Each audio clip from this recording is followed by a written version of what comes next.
बिस्मिल्लाहिर्रहमानिर्रहीम। अस्सलामुअलैकुम। Farming tips में शाहिद अली अवान की जानिब से खुश आमदीद। नाजरीन, आज आपकी मुलाकात एक ऐसे होनहार नौजवान से करवाएंगे जिन्होंने अब तक ना सिर्फ 65 जानवरों का फार्म बना लिया है बल्कि अपनी सारी तालीम भी इसी दौरान ही मुकम्मल की। तो चले आएँ इनसे जानते हैं कि इस कामयाबी के पीछे कौन सा राज छुपा है और उन्होंने कैसे कैसे काम किया। तो चले इनसे मिलते हैं। अस्सलाम वालेकुम। वालेकुम अस्सलाम। भाईजान कैसे हैं? अल्लाह का शुक्र है भाई, आप सुनाएं। अल्हम्दुलिल्लाह। भाई क्या नाम है आपका? मेरा नाम चौधरी अरसलान आजम है। चौधरी अरसलान साहब, ये इलाका कौन सा है? यह इलाका बाईडागढ़ी का है, सियालकोट का है। गांव कौन सा है आपका? गाँव रहोले है। रहोले। अच्छा अरसलान भाई, माशाल्लाह ये बफलो फार्मिंग का काम जी कितने अरसे से आप कर रहे हैं? ये हमारा बचपन से ही है। बचपन से ही है जी, और बचपन से आप खुद भी इनके साथ काम करते रहे हैं? बिल्कुल, खुद काम कर रहा हूँ। एजुकेशन हमारा एजुकेशन भी इसी दौरान की है, साथ साथ ये भी काम करते हैं, साथ साथ एजुकेशन भी की है। ज़बरदस्त ज़बरदस्त। तो इस वक्त आपके पास कुल कितने जानवर हैं? इस वक्त हमारे पास 45 जानवर हैं। बड़े बड़े और छोटे? छोटे 20 होंगे, 20-25 होंगे। यानी कुल मिला के 65 हो गए। कुल मिला के कितने? तो बड़े जानवर जो 45 हैं उनमें दूध देने वाले कितने हैं? उनमें से फिलहाल दूध दे रहे हैं जो 25 हैं। 25 हैं। 25 से आपको रोजाना की बुनियाद पे कितना दूध मिल जाता है? 2 मन, सवा 5 मन हो रहा है। 210-20 किलो हो रहा है। 210-20 किलो। हाँ जी। यहाँ रेट क्या मिलता है? 85 रुपये। 85 रुपये जी। यहाँ आके ले जाते हैं या यहाँ आके लेके जा रहे हैं। तो ये जो जानवर आपने रखे हैं दूध वाले जी, और जो दूध के बगैर हैं, इनको आप सेम चारा देते हैं या डिफरेंट देते हैं? डिफरेंट देते हैं। दूध वालों को ज्यादा अच्छी मिकदार में देते हैं। अच्छा। दूसरों को जरा कम देते हैं। जी। जब वो ज्यादा नजदीक आते हैं सोने के तो ज्यादा अच्छी मिकदार कर देते हैं उनकी। ठीक है, यानी वेरी करता है जिस तरह का जानवर है उसके उस तरह की उसको खुराक दी जा रही है। बिल्कुल। आपका जो दूध वाला जानवर है उसको आजकल आप क्या खिला पिला रहे हैं? आजकल तो सब चारा बहुत ज्यादा है, यही डाल रहे हैं और साथ सिर्फ चोकर डाल रहे हैं अकेला। चोकर प्लस सब्ज चारा। इसमें तूड़ी भी मिक्स करते हैं? तूड़ी भी मिक्स करते हैं, ऐसे ज्यादा चारा लगता है। कितनी तूड़ी मिक्स करते हैं? तूड़ी तो फिलहाल हम कम ही यूज कर रहे हैं फिर भी, क्योंकि 10 मन 2 टाइम की लग जाती है। 25 जानवरों पे या टोटल पे? अच्छा, ये जो आपका दूध वाला जानवर है ये आपको रोजाना कितना खर्चा करवा जाता है हर चीज का खर्च डाल के? हमने डेली की बुनियाद सब जानवर की निकाली हुई है। सबका कितना आ जाता है खर्चा? तकरीबन हमारा 12,000 आ रहा है इन दिनों में। हाँ, प्रॉफिट हमें 5-6 तक मिल जाता है। दूध कितने का सेल हो रहा है? दूध 17,000 का हो रहा है। 17,000 का? 12,000 ये सारे जानवर? 18,000 तक हो जाता है। ये तो दूध की प्रॉफिट होगी ना। इस दौरान जो आपकी जो जानवर ड्राई है, जो हुशक है, दूध नहीं दे रहा, वो भी तो साफ जा रहा है। नेक्स्ट वो अपने अगली लैक्टेशन के करीब आता जा रहा है और छोटा बच्चा भी बड़ा होता जा रहा है, तो उसका भी तो प्रॉफिट होगा। टोटल का निकाला हुआ है। टोटल का जो खर्चा हमारा हो रहा है वो सब में डिवाइड हो जाएगा। ठीक है। ओवरऑल आप क्या कहेंगे कि ये जो बफलो फार्मिंग है, जानवरों का काम है, ये नफा बख्श है या नुकसानदेह? ये नफा बख्श भी है और नुकसान बख्श भी है। जितनी ज्यादा मेहनत करोगे ये नफा है, अगर मेहनत ना करोगे तो नुकसान ही नुकसान है। मेहनत नहीं करोगे तो नुकसान ही नुकसान, और अगर मेहनत करोगे तो नफा भी बहुत ज्यादा है। अच्छा जी बिल्कुल। ये जो आपके 45 टोटल जानवर हैं, इनमें से आपको टोटल छोटे बच्चे कितने हासिल हो जाते हैं हर साल? पहले तो कम थे जानवर, हमने इस दौरान ही ज्यादा किए हैं। अच्छा। अब माशाल्लाह आप देख रहे हो कितने ज्यादा है। अच्छा। ज्यादा जो कट्टे होते हैं वो हम सेल कर देते हैं, कट्टियाँ हम रख लेते हैं। कितने कट्टे सालाना सेल कर देते हैं? सालाना 5-4 हो जाते हैं जो सेल करने। कुछ मर भी जाते हैं सर्दियों में। अच्छा। बहुत कम बचते हैं, इनमें ज्यादा मेहनत होती है। अच्छा। बारिश हो तो चले जाते हैं। आप इनको दूध नहीं पिलाते? पिलाते हैं दूध, इसलिए माशाल्लाह हैं इतने ज्यादा। ठीक है। तो इनको कितने साल रख के आप सेल करते हैं? अगर जब सेल करने की जरूरत पड़े हम सेल कर देते हैं, वरना रख लेते हैं। यानी जरूरत के मुताबिक? जी, जरूरत के मुताबिक। ठीक है। इस सारे फार्म को ओवरऑल आप मैनेज कर रहे हैं अपने मुलाजमों की मदद से? जी, मैं कर रहा हूँ। यानी आप ही मालिक हैं और आप ही सुपरवाइजर हैं? जी बिल्कुल। टोटल कितने मुलाजिम रखे हुए हैं? 4 रखे हुए हैं। 4 के साथ आप खुद भी काम करते हैं? जी बिल्कुल, साथ करवाता हूँ उनके। ठीक है। दूध मैं खुद निकालता हूँ दोनों टाइम, सुबह भी शाम भी। इस बारे आप क्या कहेंगे? अच्छा, इस बारे आप क्या कहेंगे कि जो बंदे सिर्फ पैसे के जोर पे काम करवाना चाहे मुलाजिम रख के, क्या उनका फार्म कामयाब हो सकता है? इस तरह नहीं हो सकता काम। इस तरह नहीं हो सकता? हमने करके देखा, क्योंकि मुलाजिम लापरवाह बहुत ज्यादा होते हैं, केयर नहीं करते। वेली ना आए तो पानी भी नहीं मिलाते, पट्टे भी टाइम से डालते, चारा भी टाइम से डालते। अच्छा, आपने कुछ लोग इस उम्र में बाहर चले जाते हैं, कुछ लोग और कारोबार कर लेते हैं, कोई मुलाजमत करता है, आपने इस शोबे का इंतखाब क्यों किया? क्योंकि हमारा ये बचपन से है, वैसे भी हमारा दूसरा कारोबार इधर है। अच्छा। हम साथ में जींस का काम करते हैं, फार्मिंग अच्छा, एग्रीकल्चर का काम है, तो इसलिए साथ ये भी डेरा बना लिया हुआ है। ठीक है। ज्यादातर मैं ज्यादा बाहर ही रहता हूँ। अच्छा, डेरा अपने डेरे पे आप एग्रीकल्चर का ना। ठीक है। आप इस काम से मुतमिन हैं? जी मुतमिन हम। यानी आप समझते हैं कि यहाँ रह के ये सूटेबल काम है? ये सूटेबल है ये। ठीक है। आप ये जानवर कहाँ से लेके आए थे? ये अब तो हम लेके आए थे कुछ जानवर चीचावतनी से, पहले हम मारफ वाले से भी लेके आए हैं। अच्छा। जंग से भी लेके आए हैं। खुद जाके लाते हैं? खुद जाके लेके आए थे। अच्छा जी। कितने की भैंस पड़ जाती है एक जो ताज़ी होती है?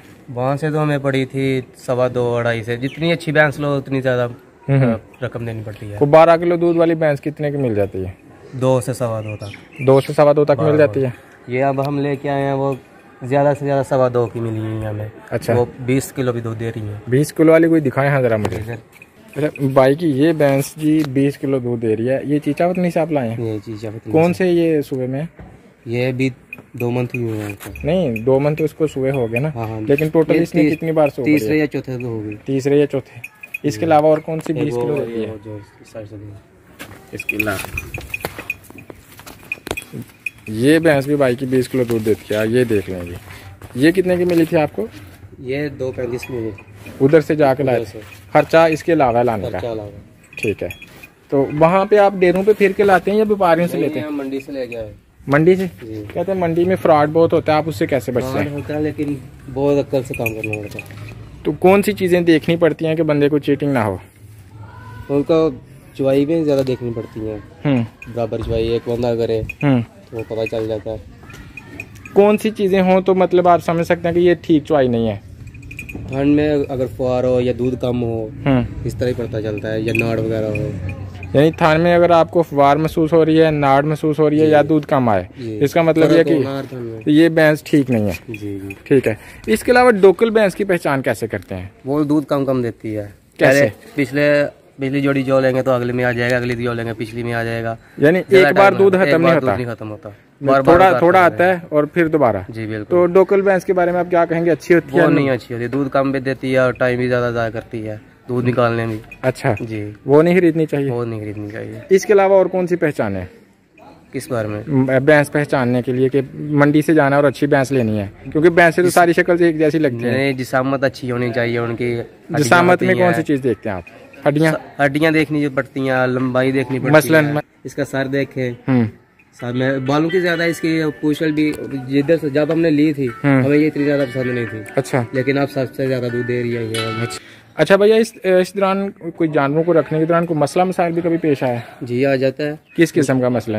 मतलब कुछ चारा नहीं सही खा रहा, बुखार हो जाता है वगैरह, तो इंजेक्शन लगाते हैं 5 ग्राम के और मसाला देते हैं, प्याज वगैरह, प्याज अदरक मिर्चें और गुड़। अगर फर्ज का जानवर चारा नहीं खा रहा तो उसको आप मसाला दे रहे हैं, प्याज अदरक गुड़, कैसे देते हैं और किस तरह तैयार करते हैं? वो तो हम छिलका उतार के कूट के दे देते हैं। कितनी बार देते हैं? 2-3 बार दें तो ठीक हो जाते हैं माशाल्लाह। और वो जो 5 ग्राम का इंजेक्शन है वो किस सूरत में लगाना पड़ता है? वो तो एंटीबायोटिक है। अच्छा। वो कमजोरी कोई भी मसला हो तो वो लगा दे, बहुत अच्छा होता है। मतलब जनरल है, कोई भी मसला पेश आए तो आप 5 ग्राम लगा दें, कुछ भी हो तो उससे बेहतर रिजल्ट मिलता है आपको। जी अच्छा। ठीक है भैया, कभी कोई जानवर वगैरह सेल भी करते हैं, बछड़े कटरे या कोई भैंस वगैरह? ये इनमें कोई अगर बड़े होते हैं ना ये कटरे वगैरह तो हम घर में यूज कर लेते हैं, कोई फंक्शन हो तजीबा कर लेते हैं। ठीक है। ऐसे खा पी लेते हैं। सही है। अगर कोई कभी जरूरत पड़े तो सेल भी कर लेते हैं। तो अगर कोई दोस्त कभी आपसे कोई चीज खरीदने में इंटरेस्टेड हो तो क्या वो आपसे रब्ता कर सकते हैं? कोई बात नहीं, कर सकता है। तो फोन नंबर बोलेंगे? बोल देते हैं 0303 जी 7135 963। ठीक है। अच्छा भैया, ये बताइए कि आपके पास गाय भी हैं? जी है। कितनी गाय रखी हैं आप? 3 गाय 2 बच्चियां। आपने ज्यादातर भैंसें रखी हैं, गाय थोड़ी रखी हैं, इसकी कोई खास वजह? दूध नहीं सेल होता ना उनका इधर, इसलिए। दूध नहीं सेल होता? जी। क्यों? वो दूध जो लेके जाते हैं वो कहते हैं गाय का दूध पतला होता है। अच्छा। तो आगे सेल नहीं होता, तो फिर आपने खोया मांगते हैं ज्यादा। तो आपने फिर 3 क्यों रख ली? वही इतनी चलती हैं, यानी इतनी उनमें खपत हो जाती है? हाँ, वो इतना चल जाता है। ठीक है। आपके ख्याल में कितनी भैंसों का दूध हो और उसमें कितनी गाय का मिक्स कर लें तो वो सेल हो जाता है?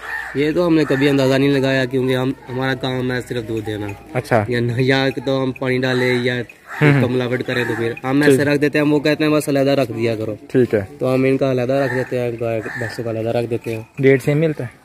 रेट सेम है। यानी गाय का भी 85 और जी भैंस का भी 85 जी। अच्छा भैया, आपने ये भेड़ें और बकरियां भी रखी हुई हैं, इसका क्या चक्कर है? ये खास तौर पे मेरे चाचू को बहुत शौक है। अच्छा। ये उन्होंने रखी हुई है। अच्छा। नाम चौधरी मोहम्मद महबूब है। अच्छा। वो इस इलाके के वाइस चेयरमैन है वैसे। माशाल्लाह। ये उन्होंने रखी हुई है, वैसे भी घर की कुर्बानी हो जाती है। अच्छा। हर साल 2 बकरे हो जाते हैं घर के। कुछ जमींदार कहते हैं कि इसको इनको माल में रखें तो बरकत आती रहती है। ये भी बात बहुत अच्छी है। हमने एक ली थी, 4-5 हो गई हैं। अच्छा। 1 साल के अंदर। अच्छा। 2 बच्चे देती है। ठीक है।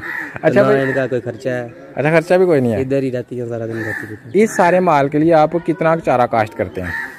इस दफा तो हमने 4 एकड़ किया था। अच्छा। मतलब कि रूटीन के साथ हम करते रहते हैं और आगे भी 4 एकड़ कर दिया फिर काश्त। 4 एकड़ अपना बरसीम कम था, खरीदना भी पड़ा। कमाद भी था 1 एकड़। अच्छा। वो भी खत्म हो गया। अच्छा। लेकिन खरीदना भी पड़ा। कितना खरीदना पड़ा? 2-3-4 एकड़ खरीदना पड़ा। गंदम खरीद के डाली है। यानी कुल आपके मिला के 4 एकड़ गंदम और 4 एकड़ बरसीम और 1 एकड़ कमाद, ये पूरा हो गया। इसके साथ आपका रोजाना का 10 मन तूड़ी भी लग रही है। वो तब तो कम लग रही थी, अब ज्यादा लग रही है। अब ज्यादा लग रही है। ठीक है।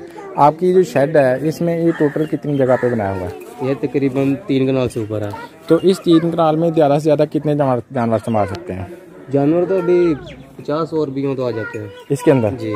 तो इसके अंदर आपने जानवरों के रूटीन के साथ, पहले हमें रूटीन कोई नहीं थी ना, लेकिन रूटीन के साथ एक मैं सिस्टम के साथ हूँ तो फिर तो ज्यादा आ जाते हैं जी। अच्छा, ये बताइए कि इस 3 कनाल में आपने जानवरों के लिए कौन कौन सी फैसिलिटी बना रखी है? इधर तो अभी पानी पीने का ही सिस्टम और मुलाजमों की रिहाइश है। उनकी रिहाइश भी है जी। तूड़ी का गोदाम भी इसके अंदर? गोदाम भी इसी के अंदर है। ठीक है। वो सामने वाला टोका भी इसके अंदर ही आपका? सब कुछ इधर ही है। अब हम वो बना रहे हैं इनके लिए स्विमिंग। ठीक है। स्विमिंग पूल वो बाहर है, साइड पे है, बाहर है। अच्छा, जब आप ओपन एरिया में इनको बांधते हैं वो भी इधर ही या बाहर कहीं? वो भी इधर ही है। ये कुछ जगह कच्ची रखी हुई है। अच्छा। कुछ इधर आ जाते हैं, कुछ वो बाड़े में चले जाते हैं। आप इन भैंसों को चराते हैं? कभी हमने बाहर ही निकाल लिया। चराते भी हैं इनको? नहीं, कभी भी नहीं निकाले। यानी हवेली के अंदर रख के पाल रहे हैं? जी बिल्कुल। हवेली के अंदर रख के पालना महंगा नहीं पड़ता? महंगा तो पड़ता है, लेकिन इधर जगह नहीं है उस तरह की भाई जाके चढ़ाए। अच्छा। सब लोगों की फसलें होती हैं वो खराब हो जाती हैं। ठीक है। इस सारे सिनेरियो में फिर भी आप कहते हैं कि ये काम नफा बख्श? जी बिल्कुल सही है। भाईजान, आपका बहुत शुक्रिया, आपने बहुत अच्छी गुफ्तगू की है। अस्सलाम वालेकुम।